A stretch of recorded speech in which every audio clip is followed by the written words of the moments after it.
नमस्कार, जय हिंद, जय श्री राम दोस्तों। शिवम चौधरी ऑफिशियल में आप सबका स्वागत है। आगे बढ़ने से पहले आप सबसे रिक्वेस्ट है, वीडियो को लाइक कीजिए, चैनल को सब्सक्राइब कीजिए और शेयर करना मत भूलिएगा। जब से बांग्लादेश में शेख हसीना की सरकार का तख्ता पलट हुआ है, तब से बांग्लादेश भारत विरोधी गतिविधियों का एपिसेंटर सा बनता जा रहा है। जैसे ही शेख हसीना की रुखसती होती है, वहां पर एक वाइल्ड कार्ड एंट्री होती है मोहम्मद यूनुस की, और मोहम्मद यूनुस को बखूबी पता होता है कि मेरा काम क्या है। जिन लोगों ने उसे वहां स्थापित किया, उन्होंने सुनिश्चित करके भेजा कि जैसे ही वो वहां पहुंचे तो बांग्लादेश का जो इतिहास है, जो उसकी लेगेसी है और जो भारतीय फुटप्रिंट्स वहां पर हैं, उन्हें किस तरीके से धीरे धीरे वो खत्म करे, ये उसका एक तरीके से टास्क था। और किसने दिया था ये टास्क? उसी अमेरिका ने, जिसने उसे वहां स्थापित किया। उन्हीं पाकिस्तानी एजेंसीज ने जिन्होंने मदद किया शेख हसीना को के तख्ता पलट में। वो जिहादी एलिमेंट जो ग्राउंड पर उतरा शेख हसीना के खिलाफ मोबिलाइज करने के लिए, इन सब लोगों ने ये सुनिश्चित किया कि भारत यहां से बाहर निकलना चाहिए। और वो उन्होंने वह हर काम किया। जो आजादी के प्रतीक थे, जो नेता थे, जो आवामी लीग थी, जो कुछ भी था, उसे वहां उन्होंने एक तरीके से नष्ट करने की शुरुआत कर दी। जो जमात इस्लामी था, उनके लोगों को खुला छोड़ दिया गया। और क्या नहीं हुआ बांग्लादेश में पिछले 1.5-2 साल में, वो हम सब ने देखा। लेकिन एक अनफिनिश्ड एजेंडा ऐसा लग रहा है कि उस किटी में जो मोहम्मद यूनुस है, उसके हाथ में रह गया। जो अगर आप बांग्लादेश का नक्शा देखेंगे, तो ये बांग्लादेश का नक्शा है, जो नीचे ये पूंछ सी लटकी हुई है, इसे कहते हैं चिटागोंग हिल ट्रैक। अब जो मोहम्मद यूनुस है, या कहें जो वो एलिमेंट है जो आज बांग्लादेश को चला रहा है, उसकी नजर अब इस चिटागोंग हिल ट्रैक के ऊपर पड़ी है। जैसे ही वो नजर उनकी इस चिटागोंग हिल ट्रैक के ऊपर पड़ी, तो ऐसा लग रहा है कि यहां से बांग्लादेश से आजाद होने के नारे लगने लगे। ऐसा लग रहा है कि यहां से मांग उठने लगी है कि आइए भारत हमें बचाइए, भारत में हम विलय होना चाहते हैं। लेकिन रुकिए, ये इतना सहज नहीं है कि इतनी टाइट कंट्रोल्ड जो सिचुएशन है। अब तो अमेरिकन कमांडोज भी वहां पर उतर गए हैं, सब कुछ है, और अचानक से वहां से ये आंदोलन उठने लगे, अचानक से ये आवाजें उठने लगे कि भैया हमें तो भारत में विलय होना है, हमें आजादी चाहिए, हम भारत के साथ जाना चाहते हैं। इतना सहज नहीं है। दरअसल हो क्या रहा है, आज उसी पे बात होगी। दरअसल बांग्लादेश में जो चिटगांग वाला इलाका है, यहां पर 23 तारीख में घटना घटित होती है। देखिए, घटना छोटी सी है, लेकिन इसका इस्तेमाल कर कर कहां तक पहुंचा जा सकता है, यह समझना बहुत जरूरी है। एक लड़की के साथ यहां पर दुर्व्यवहार होता है, उसके विरोध में जो ट्राइबल कम्युनिटी है, वो विरोध में उतरती है। निश्चित तौर पर अगर आपके परिवार के किसी के साथ होगा, तो आप निश्चित तौर पर उतरेंगे। और 28 तारीख को एक बड़ा प्रदर्शन चिटगांग इस पूरे इलाके में होता है। उसके बाद वहां पर फायरिंग होती है, जिसमें पहले ये कहा जाता है कि 3 प्रोटेस्टर्स मारे गए हैं, लेकिन जानकारी है कि शायद ये आंकड़ा 14, 15, 20 या कुछ इसी के आसपास है, मतलब 3 से काफी ज्यादा है। उसके बाद जो वहां की फोर्सेस हैं, जो एजेंसीज हैं बांग्लादेश की, वो ये कहने लगी कि भैया ये गोलियां हमने नहीं चलाई हैं। जो ये अब एक्सक्यूज देखिए, उन्होंने कहा कि ये जो गोलियां चलाई हैं, ये यूनाइटेड पीपल्स डेमोक्रेटिक फ्रंट नाम की एक संस्था है, जो इंसर्जेंसी क्रिएट करती है इस एरिया में कि भैया जो ट्राइबल पॉपुलेशन है, इसको ऑटोनोमस रीजन बनाया जाए, उन्हें ऑटोनॉमी दी जाए, उसकी मांग करती है। और 1997 तक, लगभग एक लंबे दशक तक उन्होंने पूरी इंसर्जेंसी वगैरह की। उसके बाद सरकार के साथ उनकी बातचीत हो जाती है, लेकिन वापस से वो एक्टिव हो जाती है। उसका नाम लिया जा रहा है कि पहाड़ियों पर खड़े होकर इन लोगों ने गोली चलाई है। देखिए, बांग्लादेश आज सिर्फ बांग्लादेश नहीं है, यहां पर बहुत सारे एलिमेंट है, पहले उन्हें समझना बहुत जरूरी है, तब आगे समझेंगे कि दरअसल ये करना क्या चाह रहे हैं। बांग्लादेश में आज के समय में टर्की है, जो आप गाहे बगाहे ये बात सुनते हैं ना कि ग्रेटर बांग्लादेश की मांग उठती है कि भारत के फला 7 राज्य बांग्लादेश के साथ मिल जाएंगे, हम डेमोग्राफी चेंज कर देंगे और ये हमारे साथ हो जाएंगे। तो जो आज ये एलिमेंट बांग्लादेश के अंदर रोपा जा रहा है, उनमें इन टर्किश एनजीओज का बहुत बड़ा हाथ है। वहां की जो यूनिवर्सिटीज है, उनके अंदर फंडिंग हो रही है, मैप्स बांटे जा रहे हैं, और टर्की के द्वारा वहां पर साजो सामान पहुंचाया जा रहा है। उसके बाद पाकिस्तानी एजेंसीज वहां पर मौजूद हैं, जिन्होंने पूरा का पूरा जो कू था उसे ऑर्केस्ट्रेट किया था। उसके बाद वहां पे अमेरिकन हैं, जिन्होंने ये पूरा का पूरा जो मास्टरमाइंड थे, वो तो अमेरिकन ही थे ना, वो वहां पर है। अब तो बल्कि अमेरिका की जो फोर्सेस हैं, वो मेनलैंड बांग्लादेश में लैंड कर चुकी हैं, और क्या कहते हैं कि भैया वो तूफान उफान आने हैं, उसकी हम ट्रेनिंग देने आए हैं। और वो सब सब हर कोई इस चिटागोंग एरिया में ही आ रहा है। क्यों इंपॉर्टेंट है, उसी पे बात करूंगा। दरअसल हो ये रहा है कि जो पूरा का पूरा रूट है बांग्लादेश से लेकर, मैं मैप दोबारा लगा देता हूं, जो बांग्लादेश से लेकर जो पूरा बांग्लादेश है उससे चिटागोंग है, उसका एक इलाका भारत से लगता है, और बांग्लादेश की जो सीमा है वो भारत के अलावा सिर्फ एक देश और से लगती है, वो म्यांमार से लगती है, और इसी चिटागोंग के एरिया में लगती है। दरअसल ये लोग ये चाहते हैं कि किसी भी तरीके से इस एरिया की क्लिंजिंग हो, क्योंकि जो यहां पर ट्राइबल कम्युनिटी रहती है, जो बांग्लादेश के इन स्पेसिफिक माइंडसेट वाले लोगों की जो मांग है, जो सोच है, उसमें ये फिट नहीं होते, क्योंकि ये नॉन मुस्लिम्स हैं, उस इक्वेशन में ये फिट नहीं हो रहे हैं। तो ये चाहते हैं कि ये एरिया खाली होना चाहिए, क्योंकि ये वो एरिया है जहां से आप नार्कोटिक्स कर सकते हैं, जहां से आप म्यांमार के लिए एक कॉरिडोर बना सकते हैं जो रेयर अर्थ एलिमेंट के लिए बहुत मुफीद है, बहुत ज्यादा रेयर अर्थ वहां पे एलिमेंट्स हैं। ये वो कॉरिडोर है जिसका इस्तेमाल आप रोहिंग्या के लिए कॉरिडोर बनाने के लिए कर सकते हैं। तो बहुत इंपॉर्टेंट है ये। बांग्लादेश में अमेरिका अपना बेस बनाना चाहता है, और वो चाहता है कि उस बेस के माध्यम से वो म्यांमार में एंट्री ले, क्योंकि डायरेक्ट वो वहां इसलिए नहीं जा पा रहा क्योंकि वहां बहुत सारे ग्रुप आ गए हैं।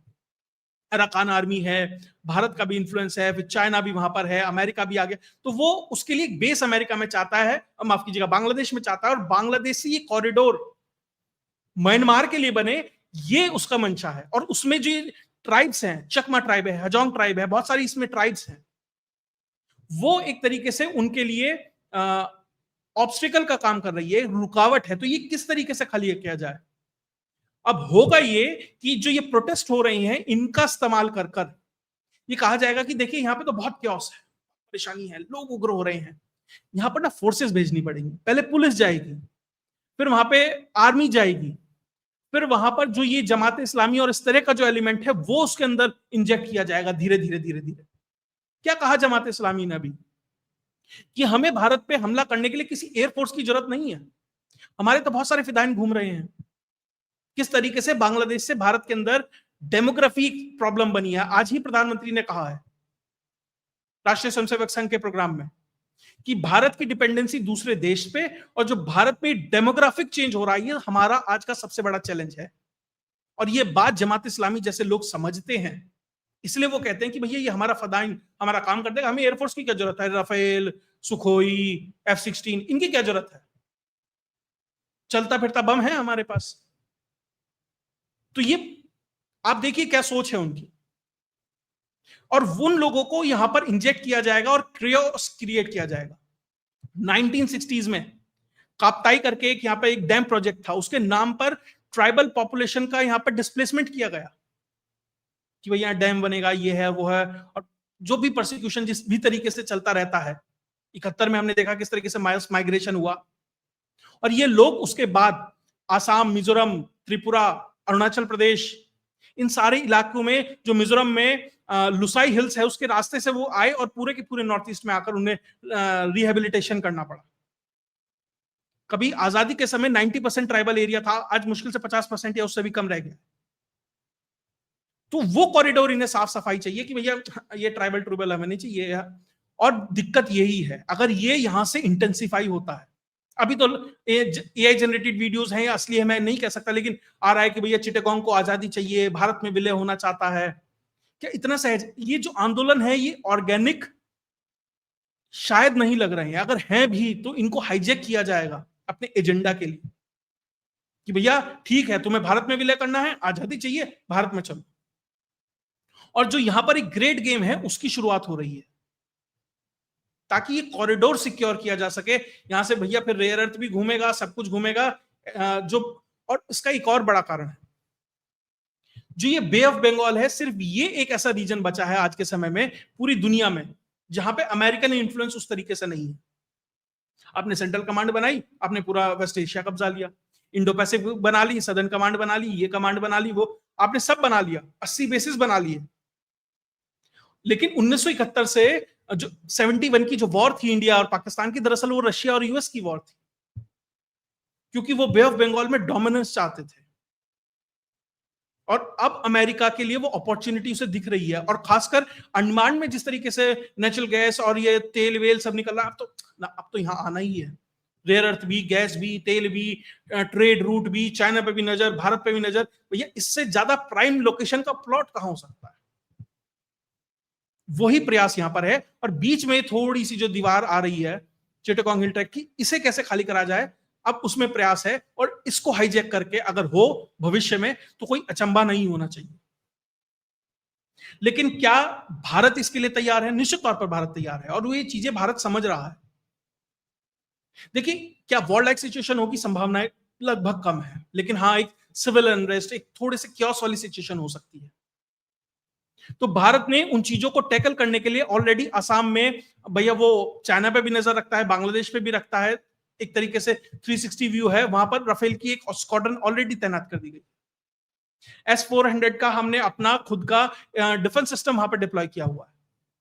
अभी मई के अंदर भारत ने जो चिकन स्नैक है, भैया आप नीचे प्रेशर चिटागोंग पे बनाएंगे तो चिकन नेक पे हम भी तो प्रेशर बना सकते हैं, हम भी तो बता सकते हैं अच्छा इसे आप एक लिबरेटेड जोन टाइप या एक हाईली सिक्योर्ड रीजन टाइप आप बनाने की जो कोशिश कर रहे हैं कि भैया ठीक है चलो डिस्प्लेसमेंट भी नहीं हो पाता इतने लाखों लोगों का, तो सवाल बहुत उठने लगेंगे। तो अपनी आर्मी या अपनी फोर्सेस को इस तरीके से तैनात कर दे कि हाईली सिक्योर्ड रीजन बना सकते हैं, तो भैया चिकन नेक के ऊपर भी आपके ऊपर दबाव बनाया जा सकता है। तो भारत ने वहां तिस्ता प्रहार करके एक बड़ी मिलिट्री एक्सरसाइज वहां पे ऑलरेडी मई में कंडक्ट की थी। और आप सबको ध्यान होगा अभी कुछ हफ्ते पहले ईस्टर्न कमान की एक बड़ी बैठक कलकत्ता के अंदर हुई थी, जिसमें प्रधानमंत्री पहुंचे थे, रक्षा मंत्री पहुंचे थे, सीडीएस पहुंचे थे, एनएसए वहां पर थे, होम मिनिस्ट्री, डिफेंस मिनिस्ट्री, उसके अलावा फॉरेन मिनिस्ट्री, इसके अधिकारी वहां थे, तीनों सेनाओं के चीफ वहां पर थे। तो एक मैसेजिंग थी वहां से कि भैया ठीक है हम भी नजर बनाए हुए हैं, हम भी देख रहे हैं। तो जिस तरीके से चीजें वहां पर तैयार की जा रही हैं, बुनी जा रही हैं, अभी आपने देखा वहां पे अमेरिकन फोर्सेस वहां पर उतरती है, बल्कि एक अमेरिकन फोर्सेस का एक तो वेस्टिन होटल में मरा हुआ भी मिला था। और ट्रेनिंग के नाम पर वहां उतर रहे हैं, क्या हम समझ नहीं रहे हैं क्या हो रहा है? क्या वहीं पर उसी के बाद वहीं से क्या हमारा कालादान मल्टी मॉडल प्रोजेक्ट नहीं जा रहा है? क्या वहीं पर भी हमारा सितवे पोर्ट नहीं है उसी म्यांमार में, जिसे आप घेरने की कोशिश कर रहे हैं? और देखिए जो त्रिपुरा मोता पार्टी के जो अध्यक्ष हैं, उनकी बात मुझे बहुत अच्छी लगती है कि भैया ये चिटेगोंग वाला इलाका है ना, अगर इसे थोड़ा सा हम किसी तरीके से अंदर ले लें तो त्रिपुरा वालों को बीच का आनंद उठाने के लिए फिर गोवा नहीं जाना पड़ेगा, वो तो हम फिर यहीं उठा सकते हैं। और देखिए आज से 1 साल पहले आप मुझे कहते कि भारत कुछ ऐसा कर सकता है, शायद मैं नहीं मानता। लेकिन भारत अपनी सिक्योरिटी और सोवरेनिटी को इंश्योर करने के लिए जिस हद तक ऑपरेशन सिंदूर में गया, उसके बाद मुझे नहीं लगता कि भारत में किसी भी ऑप्शन को तलाशा जा सकता है। भारत किसी भी हद तक सिक्योरिटी को इंश्योर करने के लिए आज के समय में जा सकता है। आप गालवान में खड़े होते हैं चाइना के खिलाफ, देखिए भारत था तभी, गालवान हो, डोकलाम हो, चाइना के खिलाफ भारत खड़ा हुआ, तभी दुनिया को लगा नहीं चाइना को रेजिस्ट किया जा सकता है। जब ऑप सिंदूर हुआ तभी समझ आया कि एक न्यूक्लियर पावर दूसरे न्यूक्लियर पावर की बैंड बजा सकती है। तो चिटेगोंग हिल ट्रैक हो या फिर आपका जो ये चिकन स्नैक हो, तो मुझे नहीं लगता कि कभी इसमें ऑपरेशन हो कि इसकी संभावनाएं नहीं बनती। बहुत लोग कहते हैं ना ग्राउंड ऑपरेशन नहीं हो सकता, ये देखिए होने की संभावनाएं अनंत है।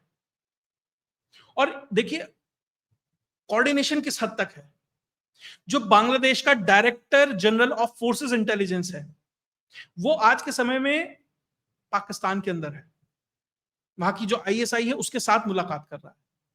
तो क्या चल रहा है? बहुत तेजी से घटनाक्रम जिस तरीके से चेंज हो रहे हैं, भारत को जो ईस्टर्न फ्रंट है बांग्लादेश, उसमें आप कुछ करने का प्रयास कर रहे हैं।